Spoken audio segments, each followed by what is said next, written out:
Kia ora, g'day and welcome to the history of Aotearoa, New Zealand. Episode 99, my Birb of the Year 2022. This podcast is supported by our amazing patrons, such as Jenny and Miyaki. Hope I pronounced that correctly. If you want to support Hans, go to patreon.com/history Aotearoa. Yes, it is that time of year again. It is October, meaning here in New Zealand we have the Forest and Bird of the Year Award has come back up and we're all allowed to vote now for our favouriteest, mostest, bestest bird ever. Of course, last year we had the interesting addition of the Aotearoa, which was the long-tailed bat, which did end up winning it, which was controversial, to say the least.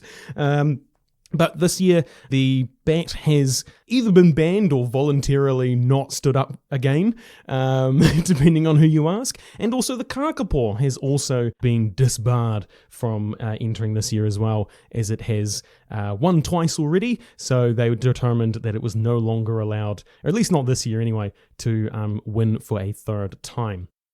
So, of course, if you have been around this podcast for a long time, you know what this is all about and how it's going to go. But for those of you who are here for the first time, which I suspect, given we've had an increase in listeners over the last sort of 6 months or so, that may be quite a few of you. What we do here, during the Bird of the Year, we talk about one of the contestants and basically talk about who they are, what they're like, and all about them. Because if you didn't know, my background is not in history, it's actually in conservation. So this kind of stuff is actually what I do for a living when I'm not reading really old and dry books from really racist guys.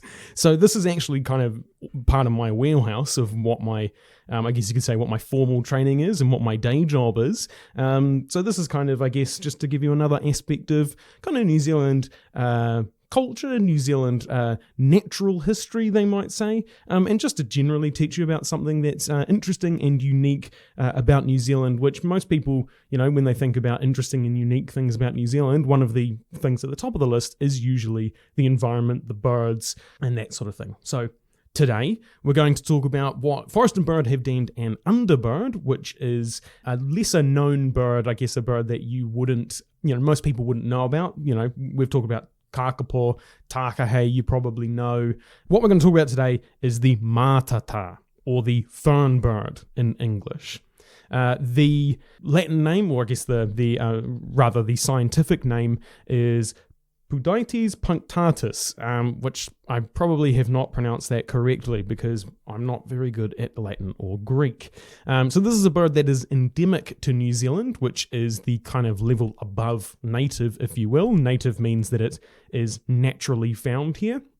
Endemic also means that, but additionally it means it's only found here. You can't find Mātātā anywhere else in the world. You can only find them in New Zealand, which is all, it gives us more reason why we should care about these birds, why we should try and protect them, because we want to make sure that our endemic species don't go extinct, because if they go extinct here, then they're gone forever. We can't find them anywhere else. Over 50%, or roughly about 50% of New Zealand's native species are also endemic, so it's really, really important to try and protect them. So as we normally do, we go through a kind of a basic list of things to talk about them, or a basic format. And the first one is the NZTCS, which is the New Zealand Threat Classification System, which basically determines how threatened they are, how much danger are they in. So the North Island and South Island Mātātā, which is the ones you're most likely to encounter because they're on the mainland, are classified as being at risk declining, though it also slightly depends on the subspecies as well. They're at risk, they are declining, but it's better than some of the other ones which we've talked about in the past, which are nationally threatened. So that's, you know, kind of the step down or up, I guess, depending on how you look at it. But that's the worst, you know, that's a worse classification than at risk declining. But they are still at risk and declining. So unlike other birds we've talked about, as I said, they are nationally critical or nationally endangered. So these guys are doing a bit better, but kind of only just. And it probably wouldn't take much to see them head into those, more threatened categories. What do they look like? What are these birds? What do they look like? This is an audio format. I can't just show you a picture, although I will put a picture up in the show notes so that you can see a picture if, you want to click on that and see what they look like, as long as you're not driving or something. So what they look like is roughly the size of a sparrow, so about 18 centimeters in length, which includes quite a long tail. They have brown plumage above with white below, so their chest is kind of white while their back is kind of brown, if you will. The tail has loosely barbed feathers that give them a bit of a kind of tattered look, and they also have a pointed grey bill with long pinky red legs. So if you can kind of gather, they're well camouflaged and as such can be difficult to see. And in fact, they are more often heard than seen because they have quite a unique call, which we'll talk about in a minute. They vaguely look similar to a dunnock, which is an introduced species to New Zealand, and I believe it's from probably England, as most things are. But if you're a European and you know what a dunnock looks like, that's a reasonable comparison. So they're kind of a browny, whitish bird, that camouflages well into the kind of reedy and wetlandy areas that it likes to hang out in. So the closest relations to the Mātātā, so there are 5 subspecies. There's the North and South Island Mātātā, as we mentioned before. There's also the Stewart Island, Codfish Island, or Whenua Hou, and the Snares Island Mātātā. They all have varying degrees of risk, ranging from naturally uncommon to threatened nationally vulnerable, which is the Stewart Island subspecies is doing the worst there. There's also the Chatham Island Mātātā, which was a separate species but is now extinct. The 2 species of Mātātā, that is the North and South Island one, were previously in their own special genus, Baudelaria, but like a lot of species that we find recently, they did a bunch of genetic analysis because that's kind of the cool thing to do nowadays.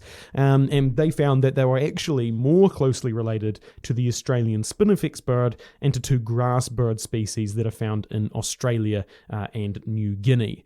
So you may actually, if you do go Googling these guys, you may find some references or some sources say that they are in Baudelaria.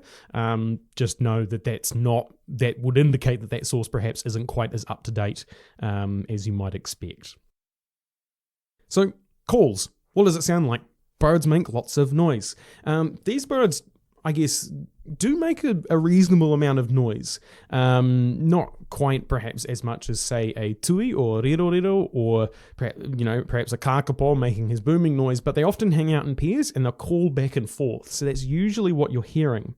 And NZ Birds Online, which is a website where I've gotten most of this information from, and they in turn get most of their information from DOC, which is the Department of Conservation here in New Zealand. So NZ Birds Online kind of describes their call as being a eutic noise. But in general, they make short, high-pitched sounds when communicating with one another, so that's in the pairs, generally calling out to mates with different types of calls. Now, the eutic, it's slightly different to the ones that they show on the NZ Birds Online.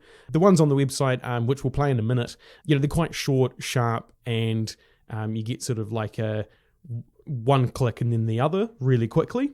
A lot of people mistake that for being one bird making 2 short kind of tweets, if you will, in quick succession. What it is one bird making a call and then the other mated pair replying back really quickly. So here is the call of the Mātātā.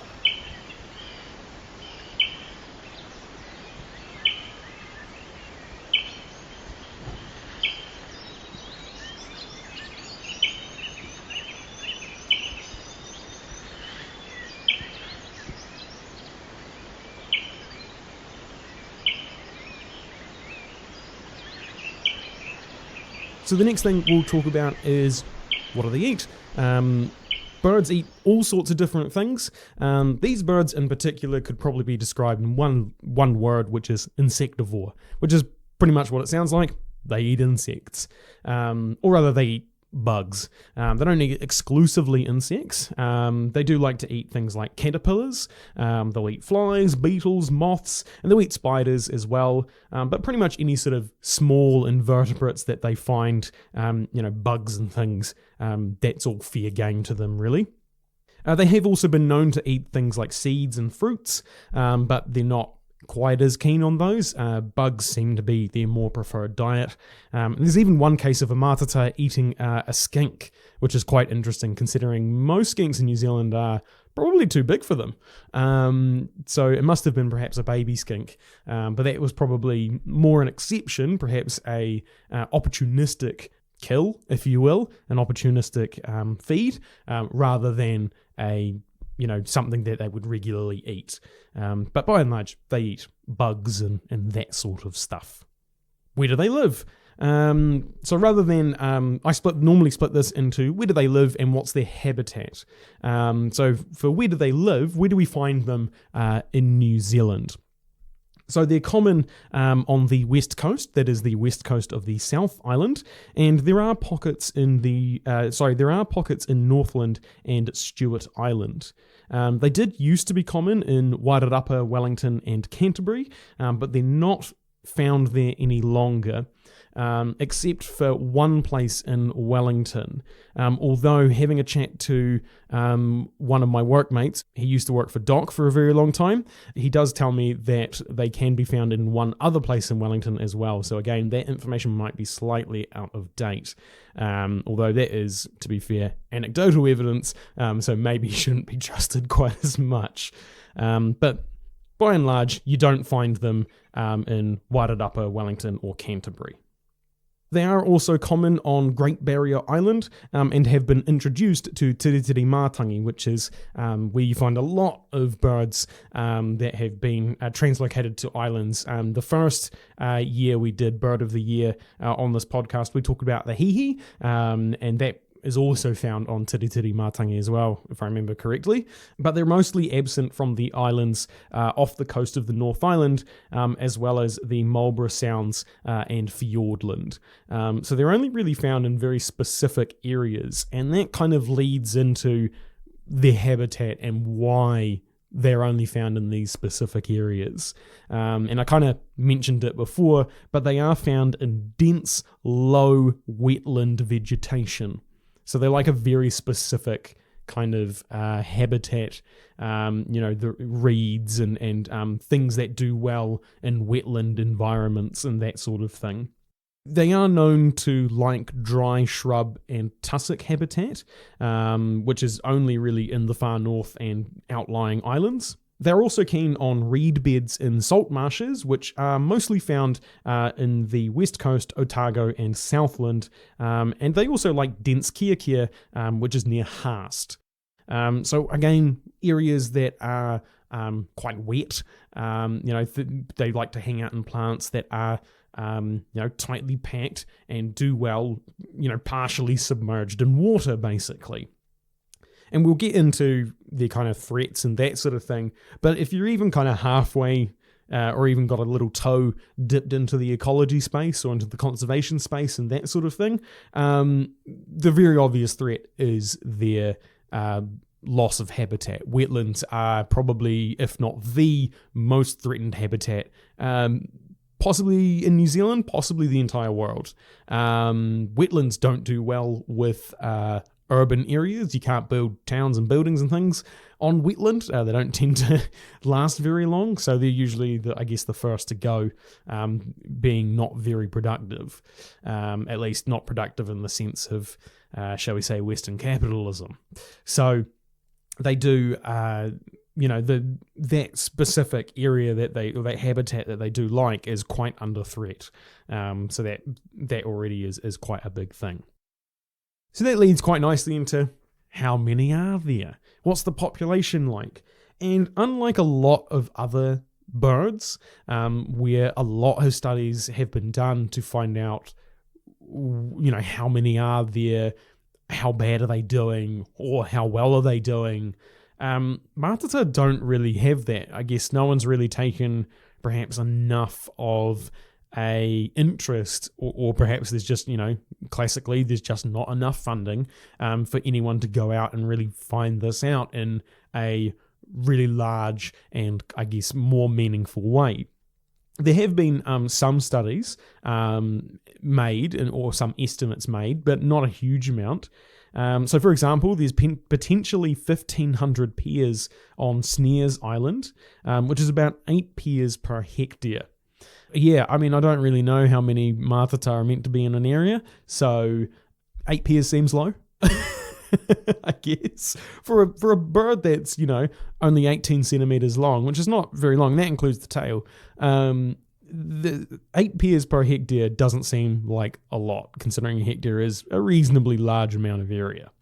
Whangarei is thought to have 2.4 pairs per hectare, and the west coast is thought to have about 3 birds per hectare. So that's even less. That's not 3 pairs, that's 3 birds. That's 3 individuals. So by and large, they have quite low numbers, but we have brought species back with much worse population counts. The kakapo was down to something like less than 50, I think, or maybe around 50. The Chatham Island black robin, which we talked about in 2020, I think it was, they had 1 pair, 2 individuals, male and female, and they brought it back from that. Of course, that does have its own problems, inbreeding depression and all that sort of stuff. But we have brought back species with much worse odds than 1,500 pairs, which is 3,000 individuals. One of the things we like to talk about the most on these is what's their breeding like? How do they like to mate? Is there anything interesting about how they like to reproduce? And for Mātātā, there's nothing, I guess, terribly exciting compared to, say, the hihi, which is the only bird that likes to mate in a missionary position, if you will. Mātātā generally breed in spring and summer, and I guess I'm not sure if this is common in New Zealand birds. I haven't found it in many New Zealand sort of native species, but they make a, quote, deep woven feather-lined cup of fine grass or sedge leaves in dense vegetation, usually less than 1 metre above ground or water, end quote. So basically, they make a nest. They make a deep nest, which is quite cool. Again, I'll put up a picture on the in the show notes if you want to give it a look. And it's quite a cool, little setup. Again, they've got these sedge and feathers and things, and it's all quite cool. And they sit in it, and it's I guess you don't really. Maybe I'm wrong, but from my experience, I don't see a lot of birds that make cool little nests that sit in off the ground a bit and stuff, because generally in New Zealand, I guess this is the reason why, is these birds evolutionarily didn't have a reason to sit up high in the trees with a nest. Part of the advantage of that is to get away from ground-dwelling predators like stoats and rats and that sort of thing, which when these birds were evolving prior to human arrival, they didn't have any of that. They didn't have stoats and rats or mustelids in general, or rodents of any kind, or any of those carnivores that sit on low to the ground and generally use their olfactory sense, their nose, their smell, to try and hunt them out. So that's how you get things like takahe and kakapo, not just being flightless, but also not needing the advantage of having to nest in trees or places high up. They're more than happy to just nest on the ground, because by and large nothing is going to come at them from that angle. If they were going to get eaten by something, it's probably a bigger bird, and that bird is probably going to be attacking them from the air. So it was probably much better to have camouflage that camouflaged you into the grasses or the dirt or wherever you were. It was probably better to have camouflage for what was around you rather than trying to just move yourself somewhere, high off the ground, because that doesn't really confer an advantage when your predator is coming from the air necessarily. Whereas, of course, the opposite is the case if you're presented with stoats or rats. If you're on the ground, they're just going to find you anyway. It doesn't matter if you're camouflaged or whatever, because they're not using their eyesight, which I guess is the other thing, is birds tend to have quite good eyesight. They don't use their nose to find prey. They use their eyes. Rats and stoats don't do that. They use their nose. So if you're camouflaged for something that's coming from the sky and you're just sitting on the ground, doesn't really matter. So back to my original point, I feel it's kind of unusual that the Mātātā does this, that they have a nest that they sit in, that's 1 meter off the ground, sitting in reeds or kia or anything like that. So they have, in their clutches, usually they will have 2 individuals if the breeding pair is on an island. But mainland clutches, I guess because they've got slightly more room, might have 3 or 4 in a single clutch. I guess, more room, more resources perhaps. Not really sure. Unlike other species where one sex does most of the work when it comes to incubation, I guess generally the female, but not always, childcare for Mātātā is actually shared between the 2 parents. And they actually, kind of share the load and do the work between them. So there's no one single sex that does everything, or they don't necessarily delegate a single job.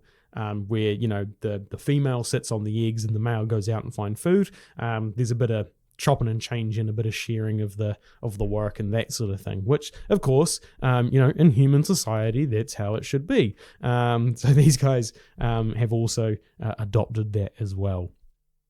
So what about their general behavior? Just random things that I found about their general behavior. Well, by and large, as you might expect from something that hangs out in dense vegetation in a wetland, they're not very good at flying, despite the fact that they do have, they do have wings, and they do, they are birds. But of course, in typical New Zealand fashion, where we have a lot of birds that don't fly or don't fly very well, because again, or they do have, they don't have predators on the ground. These guys also don't fly very well, and they will scramble through the vegetation, which works because it's quite dense, so they can just hop between things and kind of scramble through it. When you're dealing with things like kia and reeds and all that sort of stuff. So it lends well to scrambling rather than sustained flight, which is probably more suited for either open areas or forests and rainforests and bush and that sort of thing, which you find in other areas in New Zealand. However, they will sometimes fly short distances just above the vegetation, depending on whether, what they're trying to do, where they're trying to go. If they're trying to catch something, if they're trying to stop something from catch it, that sort of thing. So they generally stay within that dense vegetation. So along with their camouflaged plumage, they can be quite difficult to spot. Again, they're usually heard rather than seen. Though they are actually often quite curious, which is kind of interesting. They will often get close to humans to investigate them. And one of the things that I've heard from a couple of different people is that they are pretty responsive to mimicked calls. So if you're able to either, kind of make their call with your voice or whistle it or whatever, or just play it off your phone or something like that. If you do stand still and you wait a wee while and be very quiet, you will often find that they do come out of their, the sedge or whatever and come and investigate what's going on. You do have to kind of sit there for a wee while. I have also heard that people will try it a couple of times, not see anything and go, oh, bugger, oh well, guess I'll go home then. You do have to be quite patient. So if you do want to try and see one of these, the mimic calls is probably the best way to do it, given that they are quite curious. They do want to investigate these sorts of things. I guess that's the kind of wrapped in the fact that they're quite social. They have they're often seen in pairs. They often hang out in mated pairs. So, if something else calls out, they'll go, oh, that seems kind of interesting. What's going on there? Who's that? So quite social sort of animals that want to investigate what's going on and that sort of stuff, and don't seem perhaps terribly concerned with humans. Obviously, you're not going to be able to go up and grab them or anything like that, and I wouldn't advise you do that for a number of different reasons. But they are, they're more than happy to come out and give you a look and that sort of thing, which is quite exciting. And on the southern islands, Mātātā will forage around in leaf litter by lifting up a leaf with one foot and then inspecting the underside for bugs. Sometimes they will even enter seabird burrows to try and find bugs and I guess maybe maybe some sort of like parasites, insect parasites that may be hanging out inside the burrows and that sort of thing. Burrows are generally very unclean places, so there's probably a few things hanging out there that they might actually like to have a bit of a nibble on. And even on Snares Island, they've also been observed catching the blowflies that land on sleeping sea lions, which is probably a really good place to get some insects and that sort of thing. If they're all just, the sea lions just all hanging out in one place and the flies are doing whatever flies do on their back. So that's probably a really good place to actually get some insects, get some food. And it's a bit of a positive symbiotic relationship there where the sea lions are getting a nice clean, they don't have to deal with the blowflies, and the Mātātā are getting some food, getting a feed. So in terms of, I guess, how old they generally get, we don't really know a huge amount about how old they get. Just because, not many studies have been done on these guys. However, the oldest known Mātātā was about 6.5 years old. And so that's probably a good indication of roughly how old they get. Depending on, I couldn't find any more information on who this individual was. So depending on whether, I guess, this individual was in captivity or whether it was found in the wild, that may... that would, I guess, changes where that 6.5 years sits on the timeline. And what they mean by that is captive animals tend to live for longer because captive animals don't have things like predators or are not subject to the whims of nature, whereby if there is a drought or a flood or something like that, it means that they don't run out of food or anything like that. There's always someone there to feed them. They don't have to deal with the weather too much, that sort of stuff. There's a lot of risk factors that are removed if your animal is in captivity, so they just tend to last longer, as you might expect. So if this animal was, or if this particular Mātātā was in the wild, then 6.5 years old is probably fairly indicative of how old they get. If this particular Mātātā was in captivity, 6.5 years old is probably on the outside limits of how old or how long they can live for. It might be a couple of years. The actual lifespan might be a couple of years less than that. It might be closer to sort of 4 or 5. But again, it depends on what kind of animal this was. I find it unlikely that they would have a Mātātā in captivity. That seems weird to me if they have Mātātā in captivity. But you never know. There's all sorts of things that people might be doing, and particularly with like research and that sort of stuff. They might have particular ones in captivity. So of the birds that have been banded, in terms of like what their home range is, none of them have moved more than 800 meters from basically where they normally hang out. So they normally hang out in actually quite restricted areas. 800 meters in the grand scheme of things is not a big area. If you think you never moved more than 1 kilometer from where you are now or where your house is, I guess 1 kilometer is still quite a reasonable amount of distance. But when you're thinking in terms of like other birds in New Zealand, particularly things like, coastal birds or sea birds, they travel quite large distances. And we've got birds in New Zealand that migrate from New Zealand to Alaska or New Zealand to Russia. So there are birds in New Zealand that travel quite a long distance. And so when you think less than 1 kilometer, from, I guess, their house, which is their dense care sort of plot. It's not a lot of area that they like to hang out in. But it has been observed that non-banded birds will show up tens of kilometers from the closest known population. So it is possible that they do actually perhaps go further than that. It may be something like, once an individual has been paired or has paired with another individual so that, they become mates and they have, they may build a nest, have some eggs, that sort of stuff. It might be that once that kind of happens, they just tend to stay in the same area. There's no real reason to move away from that.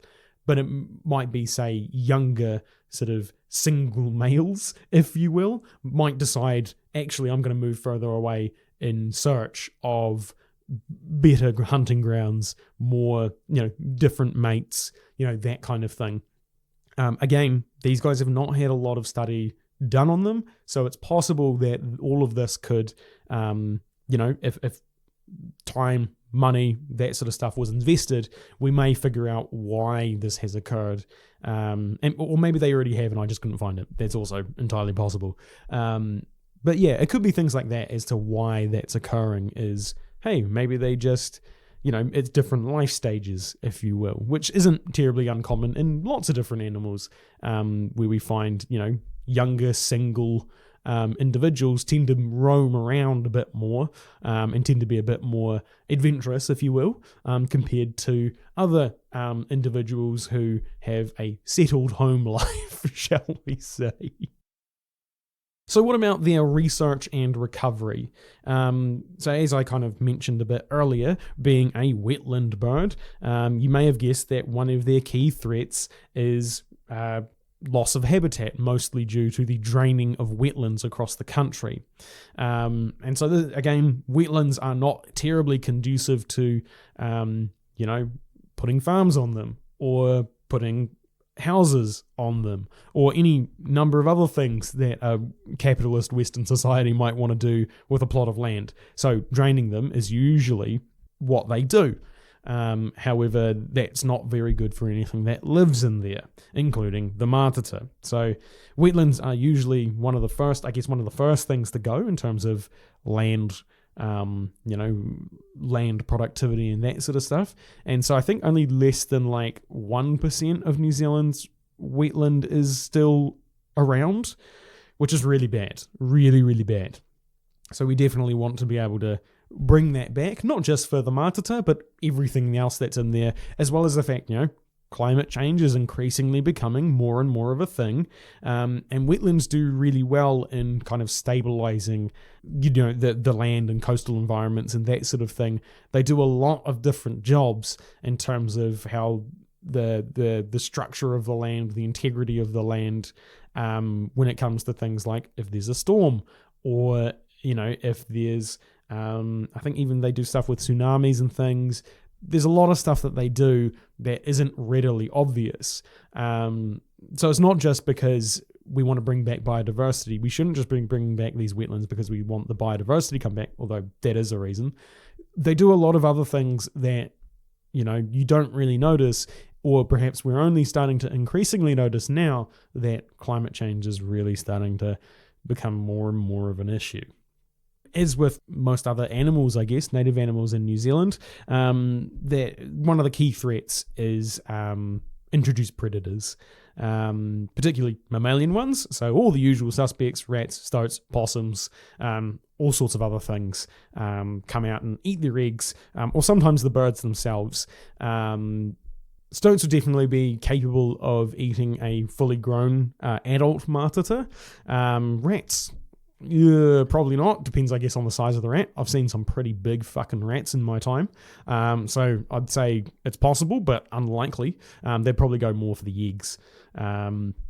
So they do, eat the eggs and eat the individuals, which is really, really bad. Again, they use their nose, makes it easier for them to hunt them out and that sort of thing. Shiprats in particular are one of the main sort of problem species for Mātātā, which kind of tracks. Shiprats are out of the 3 species that we have in New Zealand, which is the Norway rat, the ship's rat, and the Kiore, the Pacific rat. Out of those 3, the ship's rat is kind of the medium-sized one out of those. I think a Norway rat might be too big to get through all the vegetation and stuff. A shiprat is probably small enough to get through that vegetation and be able to sniff them out and find them. Kiore are probably just too... there's not as many of them around anymore. They've mostly been outcompeted by Norway and ship's rats. So although Kiore probably are a problem for them as well, they're probably just at not a high enough density compared to, say, ship's rats, that it's one of their main problem species. Stoats and weasels and things, mustelids, again, ferrets are probably too big. Stoats again are probably just the right size, and I don't know about weasels. I guess maybe stoats probably outcompete them a bit. One of the things I found really, really interesting actually was on Kundi and Jackie Lee Islands, which are off the coast of Stewart Island. One of the main sort of predators of them there is the weka, is another native species, which was really, really interesting because we don't really think about those natural and normal interactions, or generally natural and normal interactions between predator and prey in New Zealand, in the New Zealand bush and stuff. So yeah, I don't know if a weka is typically a predator of the Mātātā, but they're cheeky bastards, so I wouldn't be surprised. They have been known to eat rats that have been found dead in various places. They have also been known, there's a great video on YouTube of a weka basically chasing around a stoat and trying to take it out. So, weka are quite sort of mean buggers, so I wouldn't be surprised if they probably were a natural predator. But I'm not 100% sure on that. But yeah, interestingly, weka have been known to cause Mātātā problems, which was very, very interesting for me. There were also populations on Great Island and the Alderman Islands, which are off the north coast of Cape Reinga and on the eastern coast of Coromandel, respectively. However, those populations likely disappeared due to vegetation succession, which is kind of the natural process of larger and larger plants growing and changing the environment over time. So if you've done, or at least here in New Zealand, I think it was in probably year 11 or 12 biology, you'll probably know what vegetation succession is. At least it was taught when I was at school. I don't know if it still is. I assume so. Basically, it's where shrubs and things will initially grow in, if you've got a blank field, for example, you'll get, tiny little shrubs and things, and then you'll get slightly bigger bushes, and then eventually you'll get big trees, and it changes the environment kind of over time and gradually, and that sort of thing. And, in this case, it means that the environment changes in such a way that is not beneficial for this species. So, therefore, they basically just go extinct in these areas, or go locally extinct, I guess is what you could say. So that's possibly, or most likely, what occurred there is just the natural progression of the environment, of the vegetation, of the plants, meant that their habitat was no longer any good for them, basically there, or they no longer had any possible habitat there as well. Some birds have been translocated to islands though, such as North Island Mātātā have been translocated to Tiritirimātangi, as we mentioned earlier. They have also been translocated from Stewart Island to Kundi Island and Whenuaho to Putahinu Island as well. So that's all part of DOC's kind of effort to try and protect native species and that sort of thing. It's very, very common to translocate birds, from the mainland to islands that are predator-free. We've wiped out all the rats and the stoats and everything else that could be bad for them, or at least the introduced ones. That allows them to flourish a lot more. And that's a very key part of DOC's kind of way of protecting our native species, and it's a very important part of the toolkit that they have available to them. Like a lot of other species as well, dogs can be a huge problem for Mātātā, as the birds give off this kind of gamey smell. I don't know if that's perceptible to humans. I know kakapo have this nice kind of, I think it's like a buttery smell. I can't remember, but they do have this this kind of smell that you can sniff. So I don't know if Mātātā also have a smell that can be perceived by humans, but at least by dogs, they can smell this kind of gamey smell that is often, I guess, can be conflated with things like quail and that sort of stuff, which are also found in New Zealand. So dogs that are trained to hunt game, or even conservation dogs, will be able to seek them out pretty easily. And so if it's a game dog, then, I guess it's more likely, or actually, I don't know how conservation dogs are even trained. So it is, entirely possible that both of those dogs will go straight after them and just, rip them to pieces, which is obviously not good. Unfortunately, Doc says that the techniques on how to manage the populations to help them thrive beyond the usual kind of restoring habitat and killing the introduced predators isn't well developed. So we don't really know a huge amount else on how to help them. Obviously, like restoring habitat and killing introduced predators, those are general things that they'll do for basically every species. That's a pretty universal way that you can help them. There are obviously things that we do for particular species due to particular quirks in their behavior or physiology that we might do to try and bring them back. That might be more effective for one particular species for a reason as opposed to another reason. So, based on their breeding habits, for example, we might try and do various things for one species, whereas if a species doesn't breed, say, at the same time or in the same way or have the same parental habits, though, certain techniques may not work well for them. So if we know more about the species, we can have more specific techniques that we can use to help them. And that's what I think it comes down to here, is we just don't know enough about these guys, so we don't have those specific tools that we can use to help them other than the ones that we know work pretty much universally.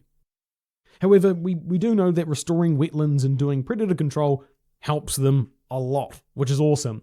And that's quite heavily evidenced by the increased population at Tiwai Point, where both of these things have been occurring, which is really, really exciting, especially for Tiwai Point, which is where the aluminium smelter is down near Invercargill, because that place is a bit of a bomb site, I guess, when it comes to conservation and that sort of thing.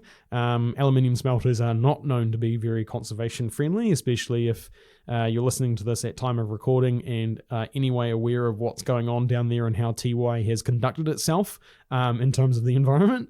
So that's really exciting to see that, even though we don't know much about them specifically and therefore don't have specific tools, we do know that the tools that we use for basically everything else do work, and do work really, really well. So that's really, really good. Since they are difficult to find and are hardly seen but often heard, Doc is developing call counts for Fernbirds. So instead of having someone out actually looking for birds, they'll have someone out there and actually try and spot them, and they'll write down how many they see. They'll have someone out either at dawn or dusk, which is usually where most birds in New Zealand, that's when they're most active in terms of calling. They'll go out and actually call out to the birds and count how many they call back, which is really effective because they're really responsive to mimicked calls. So that's a really good way. I guess that's when I'm talking about specific tools. That's kind of what I'm talking about, is because we know that these guys are very responsive to mimicked calls and they talk to each other all the time and that sort of stuff. This is a way we can get accurate counts of how many there are, because we know that they're very social. We know if we go out there and start mimicking their call, chances are they'll respond if they're there. So this is a specific tool that we can use, or at least Doc is developing. Alternatively, instead of, if you don't have any volunteers nearby that want to get up at the arse crack of dawn to do this sort of work, alternatively, this can be done with a recorder that sits out in the bush for a few days and just records everything that records everything that it hears. Of course, that has advantages and disadvantages. The disadvantage being you have to listen to all of that shit when the recorder comes back, and you might not find anything. The advantage being some poor bastard doesn't have to go out there at a really bad a really awkward time and have to go and do that. That sort of thing is probably most employed in areas where it is very difficult to get to. In areas that you're probably only going to frequent once every month, maybe less. So if you haven't got an area that's very easily accessible, using a recorder might be the easier way to do it, rather than having a guy get up very early or go quite late and try and listen to stuff where it's potentially just really awkward. Or, if you have to get out there, you're likely driving in the dark, either going out there or coming back, depending on whether you're going at dawn or dusk. So if it's quite a rugged area that's not very easy to access, it could actually be dangerous to get out there in the dark or come back from there in the dark. So it could be a safety thing as well that's going on there. But more tools in the toolkit. More tools is more good, definitely. So in general, I think I talk about this a lot at the end of all of these sorts of episodes because I really want to advocate for this sort of stuff. As I said, I do this for a job. I do this for a living. So I do get paid to do not quite this stuff, not getting at the ass crack of dawn to go listen to things. I don't get paid to do that. But I don't just do this because I'm not in these sorts of jobs because not just for the money, although the money's nice, it pays my rent, that's always good. But I do genuinely, this is something that I'm genuinely passionate about. The other genuinely passionate thing I'm doing other than history.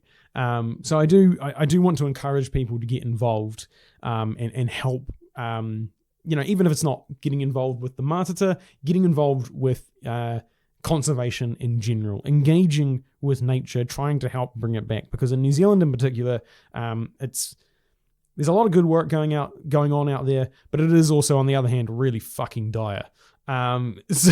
So I don't want to be all negative and stuff, and I have been negative in other podcasts and that sort of thing before. But you can be part of the change. You can be part of the good that is going on in our in our conservation space, and there is a lot of good going on. So the sort of things that you can obviously do, or perhaps not obviously, maybe you don't know what to do. It's obvious to me. Again, this is what I do for a living. It can range from joining a community group.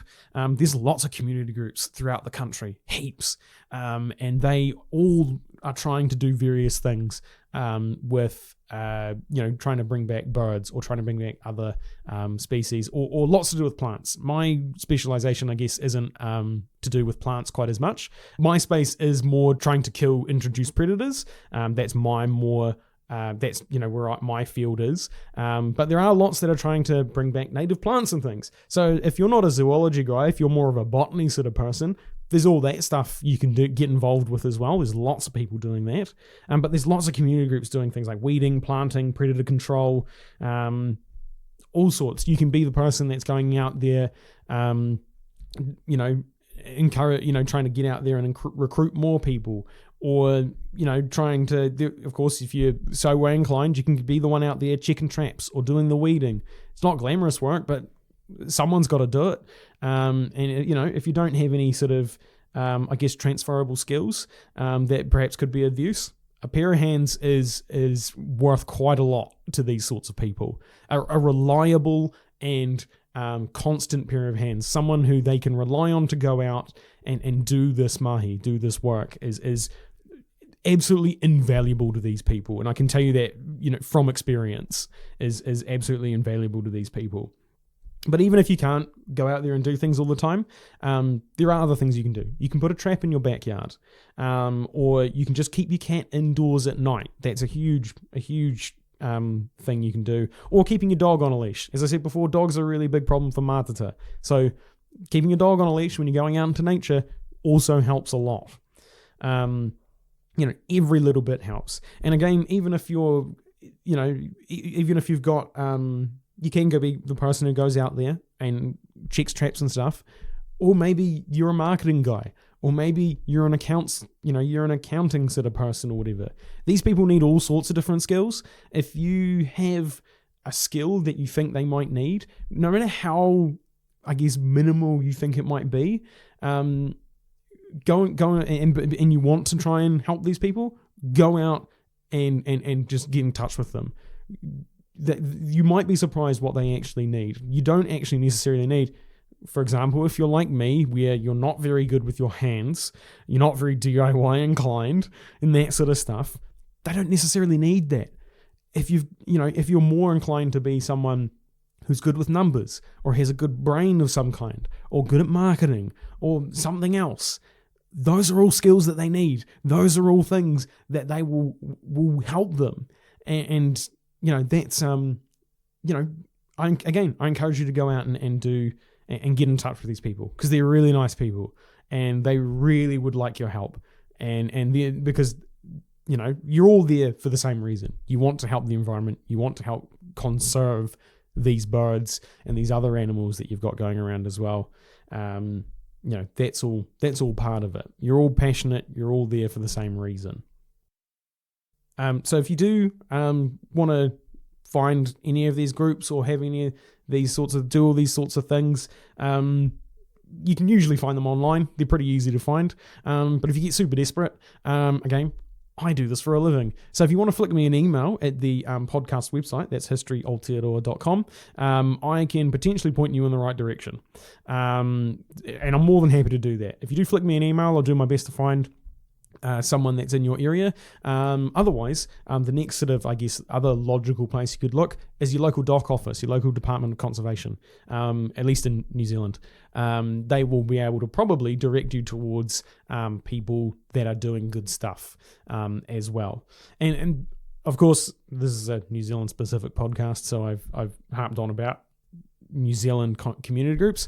But there's people doing this sort of shit all over the place, all over the world. So if you've listened to all of this and gone, yeah, man, that's cool, but not super relevant to me, even though I want to do that sort of stuff, I guarantee you there are people out there doing very, very similar things with all sorts of, trying to conserve whatever's in your area. So other things I've seen, things like mink in Hawaii. That's a huge thing. If you just happen to be in Hawaii, hello, thanks for tuning in. Wow, who would have thought you'd be listening to this? But if you are in Hawaii and you want to help with that sort of stuff, do it. You can go out there and there will be people doing this sort of stuff. Actually, for a fact, I know there are people out there doing this sort of stuff. Mink's a big one in lots of different places, actually. Sweden, mink's a big one. Raccoon dog, also in that sort of area, I think. Big problem. Anyway, we're getting a bit off topic. So if you do want to find these sorts of people, do this sort of work, it's volunteer, so you don't get paid for it. Your only compensation is the good feelings that you get and maybe a cup of tea and the feed afterwards. But they're out there, and I highly encourage you to go and get involved, basically. But this is for Bird of the Year. So if you do want to vote for the Mātātā, hopefully I have somewhat convinced you to put it on your list, because they do use single transferable vote, which means you get to list your 5 top birds that you would like to win the crown, basically. So if your top one doesn't win, then they put your vote to the second one, and then if he doesn't win, to the third one, and so on. So that's really cool. You get to choose 5 birds. You don't have to narrow it down to 1, but it's still sometimes quite difficult to pick 5. But yeah, you can pick 5, which is awesome, and then your vote will go to one of those, which is very exciting. So I'll put a link in the show notes for the Bird of the Year award if you want to go vote. I believe voting is open to anyone in the world. Actually, I'm fairly sure that is the case. They've had a couple of scandals of Russian botnets trying to do all sorts of different stuff with it. But yeah, so I'll put a link in the description. Voting ends, I actually have not noted it down in my notes, so apologies for that. I'll put it in the show notes in post as to when the voting ends, but usually it's at the end of October. So if you're listening to this at November, too late, sorry. They've probably already announced it. But again, highly encourage you to vote. If you want to send me feedback, ask a question, suggest a topic, or just have a chin wag, you can find my email and social media on historyaotearoa.com. You can also find helpful resources there, like transcripts, sources, and translations for some of the Te Reo Māori we have used. You can help support Hans through Patreon, buying merch, or giving us a review. It means a lot and helps spread the story of Aotearoa, New Zealand. As always, haere tu atu, hoki tu mai, and I'll see you next time for episode 100. Woo!